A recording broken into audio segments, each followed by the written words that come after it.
regresamos del cambio. Siguiendo con la celebración de los 150 años de fundación de la congregación Kol Sherit Israel, el rabino Gustavo entrevistó a David Mizrachi Fidanque, abogado, académico e historiador, quien nos da más detalles de la presencia judía en suelo patrio desde los tiempos de la fundación de la ciudad de Panamá en 1519. Bienvenidos.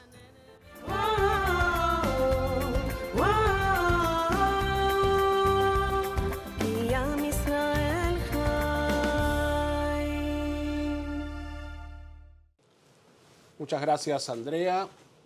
Y como saben, este año es muy especial. La congregación Kol Sherit Israel está cumpliendo 150 años de vida, motivo de alegría y orgullo, y también para una oportunidad para reflexionar sobre este recorrido histórico de la presencia judía aquí en nuestro país. Y para ello tenemos hoy un entrevistado de lujo, mi buen amigo, el doctor David Mizrachi Fidanque, abogado, profesor universitario, historiador de hobby, pero yo creo que no es tan hobby, y feliz abuelo, esposo y padre. Así me pidió que lo presente. Bienvenido, David. Gracias, Rabino. Un gusto estar aquí y gracias por la invitación. Sin duda, un gran honor para mí. Contento de tenerte aquí en Lejaim. Bueno, 150 años de vida judía en Panamá. ¿Qué podemos decir? Bueno, son 150 años de vida judía organizada. Creo que ya no hay duda de que había presencia judía en Panamá desde tiempos coloniales, es decir, casi desde el descubrimiento del Istmo. Por supuesto, eso coincide en un rango de 10 años con la expulsión de los judíos de España y sin duda hay presencia judía documentada en la fundación de la ciudad de Panamá, donde se habla de un grupo de judíos que se reunía para rezar. El historiador, ese sí es un historiador de verdad, el doctor Alberto Osorio, de bendita memoria, relata que en las crónicas de la colonia española se hace referencia inclusive por nombres a personas que eran en ese momento judíos escondidos o criptojudíos, porque el ejercicio del judaísmo abiertamente estaba proscrito en España y sus colonias, y pues ante la existencia de tribunales de inquisición no era algo que los judíos o los practicantes del judaísmo publicaban, y entonces se reunían de manera escondida. En el Museo de Panamá la Vieja hay una exhibición que fue curada por el doctor Osorio, donde aparece referencia, y curiosamente, Rabino, entre los nombres de esos criptojudíos identificados por la crónica colonial, hay algunos nombres que suenan como miembros apellidos pues, de la congregación Kol Sherit. Y ahora sí, volviendo 350 años después, es decir, hace 150 años, Kol Sherit Israel se constituye en ese momento como la primera congregación judía organizada. Curiosamente, se constituye como una sociedad fúnebre. Entonces, en inglés es el Kol Sherit Israel Burial Society, porque los judíos son muy cuidadosos con los rituales funerarios. Entonces, era necesario contar con una asociación que tenga acceso a un cementerio judío para poder darle la sepultura conforme el ritual judío. Y eso evoluciona a lo que hoy en día, 150 años más tarde, es Kol Sherit Israel, que ha mantenido viva sus principios y sus ideales solidarios desde esa época. Pero inclusive antes de esa época, en la década de los 1850, es decir, a mediados del siglo XIX, había presencia judía ya abiertamente, porque con la independencia de Panamá de España, Panamá también queda libre del yugo de la Inquisición. Es decir, ya no es un delito punible ser judío abiertamente. Y con el comercio que viene, especialmente a partir de la construcción del ferrocarril transísmico, comienzan a llegar más que todo comerciantes judíos y además transeúntes judíos que van camino de Nueva York a California o viceversa, es decir, van de la costa oeste a la costa este de los Estados Unidos y transitan por Panamá, y el ferrocarril por supuesto facilita eso y es un motor no solamente para mover a los pasajeros y la mercancía, sino las personas, y esas personas requieren de aprovisionamiento. Entonces judíos, principalmente judíos provenientes en ese momento del Caribe, de las colonias holandesas en el Caribe, eventualmente algunas colonias danesas, comienzan a llegar a Panamá. Porque habría que decir ahí que como el continente era español la práctica del judaísmo no estaba permitida, sí en el Caribe había una presencia judía significativa, ¿no? Así es. Don Woodrow de Castro, que es otro historiador, es otro abogado e historiador, y el doctor Osorio también hablaban del Mare Nostrum judío. Es decir, en el Caribe se podía ser judío y había hasta piratas judíos.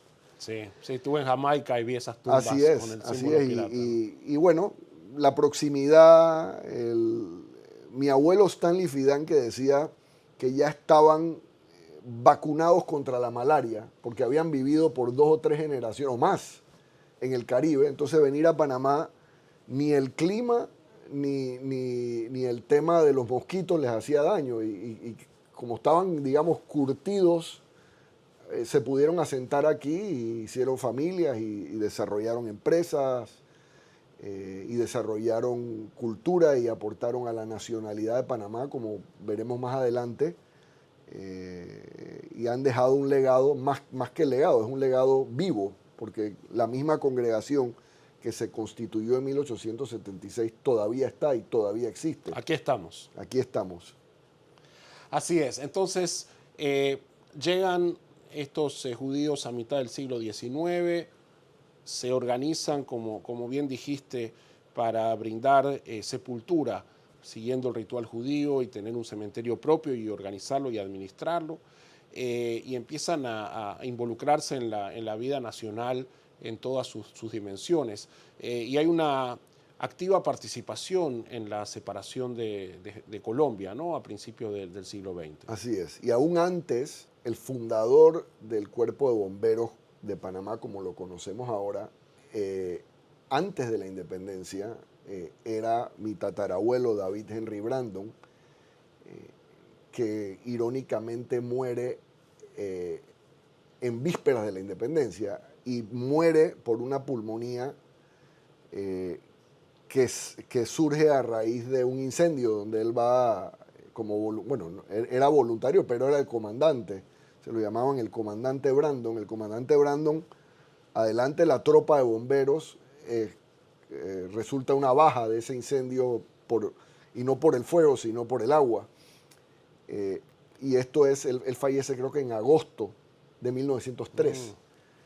Y al mismo tiempo, entre las personas que estaban apoyando el movimiento separatista, se habla de Joshua Lindo, que era un banquero judío asentado ya en Panamá, que se había trasladado a Nueva York, Estados Unidos, y él es el que facilita al doctor Amador Guerrero su estadía en Nueva York y otras tantas cosas. Así que hay una participación más adelante, y de nuevo, esto no es algo, pero si se repite tantas veces porque es verdad, que los comerciantes judíos en Colón son quienes reúnen el dinero para que el batallón Colombia se vuelva a montar en su barco y regrese a Colombia y no sofoque la independencia. Entonces, también se habla de que algunas de las telas para la confección de la primera bandera nacional fueron adquiridas en un almacén llamado La Dalia, que le pertenecía a otros parientes míos, a la familia Cardoce, a Moisés David Cardoce, que de paso eventualmente fue el primer alcalde judío de la ciudad de Panamá en la época republicana. Y aquí hay un paréntesis, porque es el primer alcalde judío en la época republicana. Se habla de que Pedro Arias Dávila, el fundador de la ciudad de Panamá, que da nombre a esta bella república, descendiente de judíos, de judíos conversos al cristianismo. Entonces ha habido en la comuna capitalina una presencia judía, más allá de la actualidad. Es decir, partiendo de Pedrarias Dávila, luego Moisés David Cardose, lo que en cierta manera demuestra la manera como los judíos estaban involucrados en la vida nacional, que no estaban abstraídos de la realidad y especialmente en los momentos críticos, como la separación de Panamá de Colombia. Sí, me mencionaste a David Brandon como comandante de bomberos. ¿Qué otras personalidades destacadas en ese recorrido que afirman esto que tú dices, ¿no? La plena integración de los judíos al desarrollo de bueno, todas ya las más facetas de la adelante, sí, sociedad? Rabino, sin duda. Más adelante, por ejemplo, bueno, yo mencioné al doctor Osorio, yo creo que es probablemente uno de los más importantes cronistas de la historia colonial de Panamá, no solamente de la historia judía de Panamá. Sin duda, una persona a quien conocí muy bien y me lleno de orgullo de decir que aprendí mucho de él, pero antes, por supuesto. Por ejemplo, Eduardo Maduro Lindo, que es el autor de la letra de la Marcha Panamá. La Marcha Panamá es esencialmente el segundo himno nacional y es una persona miembro de Kol Sherit Israel, y así ha habido muchos otros. Mencioné a Woodrow de Castro, que fue el padre del Tribunal Marítimo de Panamá. De hecho, hoy el Tribunal Marítimo, el edificio donde opera el Tribunal Marítimo, lleva el nombre de don Woodrow de Castro, pionero. Es decir, ya en los años 30 y 40 él era abogado, estaba incorporado al foro. Entre los cónsules o los diplomáticos en ese momento que reconocen la separación de Panamá de Colombia, había varios judíos. Estaba otro de mis tatarabuelos, Benjamín Fidanque, que era en ese momento el cónsul de Bélgica. Creo que había unas personas de apellido Herman también. Es decir, si vemos la foto de los cónsulos que reconocen a la República de Panamá, vemos a 2 o 3 judíos entre 10, que es un porcentaje mucho más alto del porcentaje de judíos en ese momento en Panamá. Inclusive vi una foto de cuando se funda el antecesor del Colegio de Abogados de Panamá, y había una persona llamada Abraham Jesurún Lindo. Entonces, nuevamente, los judíos y en particular miembros de Kol Sherit eran parte integral de Y la ya República. para ir cerrando este recorrido, no podemos dejar de mencionar que tuvimos presidente de la República. Así es, y no solamente uno, sino 2.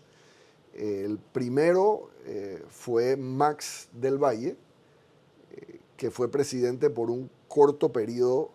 Curiosamente, en realidad fue posesionado a la presidencia en 2 ocasiones, pero en la segunda ocasión fue removido inmediatamente después de que la Asamblea lo posesionó como presidente en propiedad. Pero había sido presidente en calidad de encargado durante la ausencia de Marco Robles para el año 1967. Y luego su sobrino, Eric Arturo del Valle, también fue presidente de la República.